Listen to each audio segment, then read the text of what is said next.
Have you ever told yourself that as long as you chant at home, you owe nothing to anyone, and then felt your luck get strangely thin and your mind get strangely dry? Have you ever been very diligent with recitation yet found that your kindness shrinks faster than your chanting grows? Welcome back to the channel. Today we are going to talk about a topic that many sincere people avoid because it hits a sensitive spot. It is not about how many words you recite. It is not about how impressive your routine looks. It is about whether your practice is connected to gratitude, responsibility, and the living ecosystem that protects the teachings you rely on. Right away, I want to place two ideas in your heart because they will guide everything we talk about. First, home practice is precious, but home practice is not the whole path. If practice stays trapped inside a private bubble, it can become self-centered without you noticing. It can become a way to comfort yourself while avoiding the places where compassion and responsibility are trained. Over time, that private bubble becomes a subtle cage. Second, blessings do not only come from what you do in front of an altar. Blessings also come from whether your life supports what benefits others. When you receive guidance and peace from a tradition, yet refuse to protect the places that keep that tradition alive, you create a hidden contradiction in karma. That contradiction does not always look like immediate punishment. It often looks like dryness, delays, repeated obstacles, and a strange feeling that your recitation is getting lighter in power, even as you increase in quantity. Now let me tell you a story. It is not a story about bad people. It is a story about a good person who made a common mistake and then paid a quiet price until he woke up. There was a man I will call Jason. Jason was the kind of person many would call a serious practitioner. He did not talk loudly about spirituality. He did not show off. He kept a steady routine. Every morning he rose early, washed up, and sat before a small home altar. A simple image, a candle, a few offerings. He chanted a sutra section, then repeated a sacred name for a while. He tried to keep his speech clean at work. He tried to be honest. He tried to reduce anger. Some days he succeeded, some days he failed, but he always returned. Jason also had a strong opinion that lived quietly under his diligence. Temples always ask for money. Monasteries always have human mess. I can practice on my own. My chanting is what matters. Supporting a place is optional. He did not say this with hatred. He said it with a modern kind of suspicion. He thought suspicion was wisdom. He thought distance was purity. He thought staying uninvolved protected him from disappointment. Years earlier, he had visited a local monastery and saw a fundraising announcement. The building needed repairs. The roof leaked. There was winter heating cost. Our coordinator spoke about donations. Jason felt uncomfortable and judged quickly. Why talk about money in a spiritual place? Why not just practice? Why not rely on faith? He left with that judgment and never examined it, but he still used the monastery when it suited him. If he needed a ceremony for a family matter, he went. If he wanted a blessing before a big exam, he went. If he needed a teacher to answer a question, he went. He just did not want to be part of keeping the place alive. This is not rare. Many people treat spiritual places like a service station. They stop in when the tank feels empty and drive away without thinking about who built the station, who keeps it clean, who pays for the lights, who maintains the road, who stands there day after day so strangers can refill and continue their journey. At first, Jason seemed fine. His life was stable enough. His chanting gave him comfort. He could calm his nerves. He could sleep better. He could recover after stressful days. Then something began to change and he could not understand why. His chanting sessions started feeling dry. His mind wandered more. He felt irritated faster. Small conflicts at work grew bigger than necessary. Even when he did a longer session, he ended with less warmth. He assumed he needed a stronger method. He started searching online. He listened to many teachings. He added more recitation. He tried new prayers. He made his routine longer. But the dryness did not vanish. Sometimes it became worse. Then the outer life reflected the inner leak. A project at work stalled and blame began floating around. A co-worker who used to cooperate became cold and defensive. A small financial issue appeared. Then another. Not huge disasters, but the kind of repeated friction that makes you feel unlucky. Jason responded the way any sincere people respond. He chanted more, but chanting more with a leaking heart can feel like pouring water into a bowl with cracks. The more you pour, the more you notice the loss. One weekend, his friend invited him to attend a retreat day at that same monastery he avoided. Jason hesitated, but he went because the teacher visiting was respected and he wanted to hear the talk. The talk that day was simple, direct, and strangely uncomfortable for him.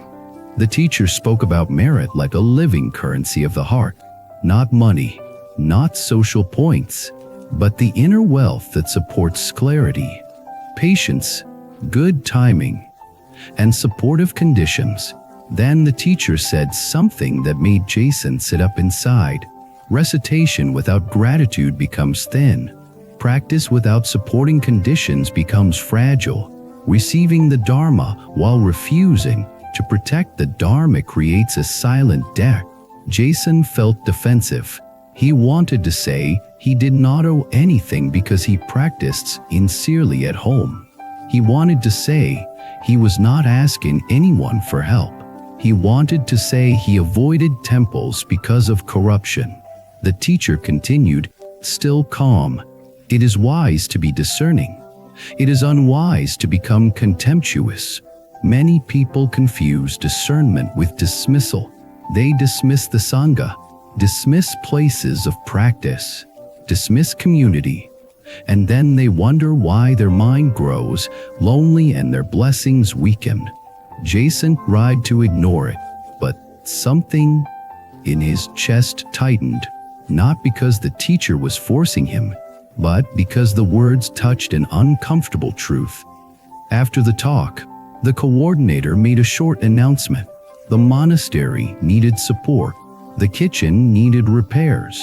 Elder monastics needed heating support. Volunteers were stretched thin. They asked for donations and also for help with time and labor. Jason felt the old irritation rise. Here we go again. He stood up early and tried to leave quietly. On the way out, he passed an elderly nun carrying a heavy box. She moved slowly. Her hands trembled slightly from age. Nobody was near her at that moment. Jason looked away instinctively. He told himself someone else would help. Then he heard the box scrape lightly, a small sound, but it hit him. He turned and saw the nun pause, catching her breath. He felt something twist inside, not guilt as punishment, but shame as revelation. He was here receiving teachings. He was here enjoying the peace of the place. He was here benefiting, and he could not even lift a box. He stepped toward her, asked gently if he could help, and lifted the box. She thanked him with a simple smile that did not demand anything. That tiny act did something inside him that his chanting had not done in months. It opened warmth. Jason went home later and tried to chant. His voice sounded the same, but his heart felt different. The words landed in him more softly. The dryness eased a little. He did not want to admit it, but the connection was real. When you support what supports the path, the heart becomes less self-enclosed. When the heart becomes less self-enclosed, it becomes more alive. When it becomes more alive, chanting becomes more than sound. Still, Jason was stubborn. One warm moment was not enough to change a long-held belief. He kept his distance for a few more weeks. Then the monastery announced a volunteer day to clean and repair small things. Jason saw the message and felt two voices inside. One voice said, "Do not get involved. It will become a burden." Another voice said, "You already received so much. At least show up once." He chose to show up once. He told himself it was a test. That day he cleaned floors, moved chairs, sorted supplies, and helped carry donations. There was no glory. No one praised him dramatically. He just worked alongside ordinary people. And he noticed something that surprised him. The people there were not obsessed with money. They were tired, sincere, trying to keep a refuge alive. They were doing small tasks so that others could come and breathe. He also noticed how his own mind reacted. At first he judged, then he softened, then he felt gratitude, then he felt a quiet respect. He saw the kitchen where meals were prepared for ceremonies. He saw storage rooms full of texts and ritual items that required care. He saw that the place was not a fantasy palace. It was a living body of practice that needed food, shelter, maintenance, and human hands. Suddenly his old opinion looked childish. He had been treating the Dharma like it floated in the air for free. He had not been seeing the real conditions that allowed teachings to exist in the modern world. That night Jason sat at home and reflected, why did I become suspicious so quickly? Why did I use one uncomfortable memory as an excuse to withdraw for years? Why did I demand purity from others while avoiding my own responsibility? This reflection did not make him hate himself. It made him honest. From that point, Jason changed his approach. He did not abandon unholy practice. He kept it. He respected it even more. But he connected it. He began supporting the monastery in small ways, within his capacity. Sometimes it was a small monthly donation. Sometimes it was volunteering an hour. Sometimes it was bringing supplies. Sometimes it was simply showing up and helping clean after events. The key change was not the amount. It was the attitude. He stopped thinking like a consumer. He started thinking like a protector. And the karmic results appeared, quietly, in the same quiet way that leaks had appeared earlier. His chanting became steadier. His mind wandered less, not because he forced it, but because it felt less lonely. His irritations softened faster. He found it easier to apologize when wrong. His relationships at work stabilized. He became more trusted because he carried less hidden resentment. Was it because the monastery gave him magic? No, it was because his heart became more aligned with gratitude and responsibility. That alignment repairs cracks in the bowl of Mary. Now let me explain the deeper principle, hearing daily language. Because some people will resist this teaching, and I want you to resist in a wise way, not a blind way. People often say, I chant at home. That should be enough. I do not need institutions. The question is, enough for what? If you only want private comfort, maybe it feels enough for a while. But if you want awakening, wisdom, compassion, and a destiny that becomes more stable, then the path asks for a bigger heart. A bigger heart naturally supports what benefits beings. A place of practice is not only a building, it is a refuge. I refuge for people who are grieving. I refuge for people whose mind is collapsing.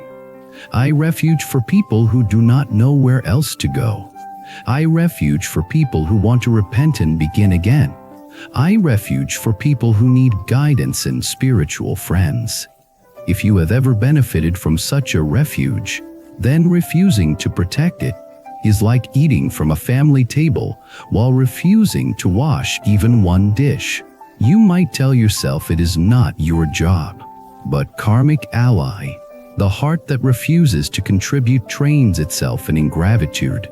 Ingratitude is not just a moral flaw, it is an energy that drives blessings.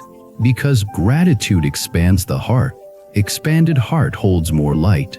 Light becomes clarity. Clarity becomes wise choices. Wise choices become better karma. Ingratitude contracts the heart. Contracted heart becomes tight. Tight becomes reactive. Reactive creates conflict. Conflict creates obstacles. That is why some people chant for years yet remain sharp, bitter, and unlucky in timing. The chanting is not joined with the heart qualities that make chanting mature into wisdom. Now let us address the common objections with honesty. Some people say, but some temples are corrupted. Some leaders are flawed. Yes, humans are flawed. That is true everywhere. In business, in family, in politics, in every community. The existence of flaws does not erase the value of the Dharma. It simply means you must practice discernment. Discernment means you choose wisely where to support. Discernment means you ask questions respectfully. Discernment means you do not throw away an entire field because one corner has weeds. The more dangerous attitude is contempt. Contempt says all places are greedy. Contempt says all monastics are fake. Contempt says I am pure alone. That contempt poisons your own path because it trains your heart to reject refuge. Later, when you need refuge most, your heart will have built a wall. Some people say, I have no money. Support does not only mean money. Many places need time, skills, and simple labor. Many places need drivers for elders, helpers for cleaning, support for translation, quiet hands for organizing, warm presence for welcoming newcomers. And even if you truly cannot do anything outward, you can do something inward. You can stop speaking contempt. You can stop spreading suspicion as entertainment. You can educate your practice for the continuity of the teachings. You can encourage others to respect the three jewels with balanced wisdom. Those inner actions are not nothing. They are seeds. Now let us go deeper into the spiritual logic, because this is not only social responsibility, it is cultivation. In Buddhism, practice is often described as relying on the three jewels, Buddha, Dharma, and Sangha. Many modern people love the idea of Dharma as information. They love Buddha as inspiration, but they feel uncomfortable with Sangha because Sangha is human, messy, and requires humility. Yet Sangha is where ego is trained. When you support a place of practice, you are training several deep qualities. You train humility because you help without needing praise. You train patience because community work can be slow. You train generosity because you give without immediate reward. You train respect because you protect what benefits others. You train bodhisattva mind because you act beyond your private comfort. Those are not small qualities. Those are the qualities that transform destiny. So when people say, why does refusing to support a place of practice then blessings? The answer is not that the universe is angry. The answer is that your heart becomes narrower, and a narrow heart holds less merit. Now, I want to tell you another story inside this teaching, because it shows how subtle the karmic cost can be. There was a couple I will call Ben and Olivia. They practiced at home. They recited daily. They watched teachings online. They rarely visited a temple. They believed online learning was enough. They also believed giving money to a temple was wasteful. They were not cruel. They were simply cautious and skeptical. One day they faced a crisis. Their child became ill. Not a small cold, a serious illness that required long hospital stays. They were frightened. Their mind was spinning. Their body was exhausted. In that season, they wanted community. They wanted prayers.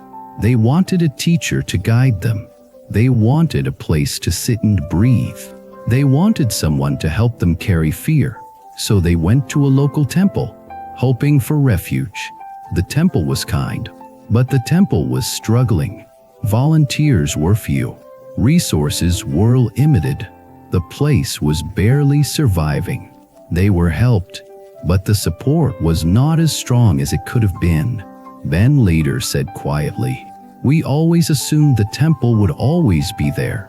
We never thought about what it takes to keep it alive." That is the karmic tragedy. People assume refuge is permanent, but refuge in the world depends on causes. When enough people take without supporting, the field collapses. So the teaching is not just about your personal merit. It is about protecting the continuity of the Dharma for the next person who will suffer and need it. That is why supporting a place of practice is bodhisattva work. Now let me speak to you directly, because I know some of you are living this inner conflict right now.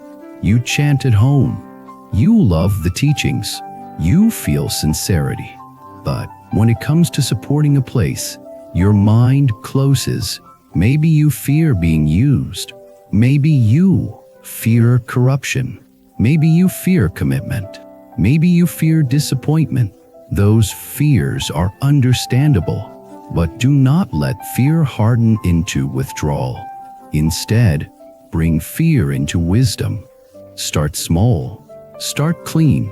Start without drama. Visit a place and observe with calm eyes. Meet the community without rushing to judge. Offer one small hour of service. Offer a small support within your capacity. Dedicate merit for the place. Then watch what happens inside you. Often, the first transformation is not outside. It is inside. The heart softens. The practice becomes warmer. The mind feels less isolated. The ego becomes less loud. Then, over time, external conditions often shift too, because a steadier heart creates steadier relationships, unsteadier choices. Now I want to address one more subtle danger, because it is common in modern life. Some people say, "I do not want to support temples because I prefer purity." But often, what they call purity is actually control. They want a path where nobody can challenge them. They want a practice that never requires community humility. They want spirituality without accountability. That path can look peaceful for a while, but it can become a trap. Because without community, your blind spots stay hidden. Without supporting others, compassion stays theoretical. Without gratitude, the heart shrinks. A real path is balanced. Home practice gives consistency. Community connection gives humility and learning. Supporting a place gives gratitude and bodhisattva direction. When these three come together, your practice becomes robust. Now let me give you a simple reflection you can do tonight, because reflection turns teaching into transformation. After your chanting, sit quietly for 1 minute and ask yourself, where did my practice come from? Who protected these teachings before I was born? Who pays the cost so a refuge can exist today? In what small way can I repay kindness this month? Do not answer with fantasy. Answer with one small real action. And then do it, because karma does not respond to good thoughts alone. Karma responds to action. Now I will close with my own commentary, the kind that comes from watching patterns over many years. I have seen people chant very diligently and yet grow colder, because their practice became a private shell. They did not support community. They did not build gratitude. They did not train humility. Their chanting became like repeating words in an empty room. Eventually the words felt empty too. I have also seen people with modest routines, not long, not impressive, but who regularly support a place of practice in simple ways. Their eyes become softer over time. Their speech becomes gentler. Their luck becomes steadier. They are not free from suffering, but they are less shaken by it. They have more inner wealth. They have more support. They feel connected. That is why I am speaking about this today. Not to pressure you, not to guilt you, but to help you see where blessings leak quietly. Your chanting is a lamp. Your gratitude is the oil. Your support for the Dharma is how you keep the lamp burning for yourself and for others. If you only hold the lamp and refuse to provide oil, eventually the light weakens, not as punishment, but as nature. So protect the light, keep chanting at home, and also protect the places that protect the teachings. Support within wisdom, support within capacity, support with a clean heart. Now, it is your turn. In the comments, share your honest experience. Have you ever felt distant from temples or community, even while practicing sincerely at home? What fear or beliefs it's under that distance? And if you have ever supported a place of practice and noticed a change in your mind or your life, share that story too. Someone reading your comment may finally understand how to repair their own leaks. If you want more long-form teachings like this, subscribe to the channel, like the video, and leave a comment so I know you are here.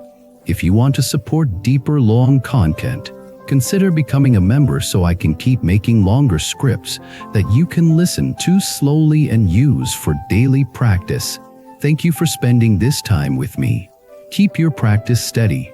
Keep your heart grateful. Protect the Dharma that protects you. And I will see you in the next one. Life gets noisy. Work, stress, expectations. Sometimes we lose touch with the quiet part of ourselves. Bracelet isn't just an accessory. It's a small reminder that you deserve peace. You deserve moments of stillness. You deserve to hold on to your inner balance. If one of these bracelets speaks to your heart, you'll find the purchase link in the description below. And even more auctions available on our channel's shop page. Pick home the one that feels right.